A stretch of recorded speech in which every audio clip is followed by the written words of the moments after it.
சொக்கநாதன் பெற்றெடுத்த பிள்ளையாராம்.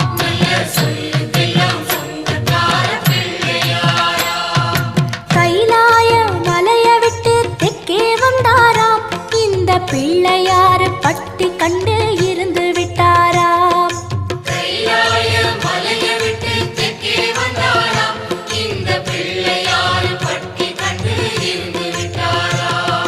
கணபதியார் வந்தாரம்மா, நம்ம உறவாக நின்னாரம்மா.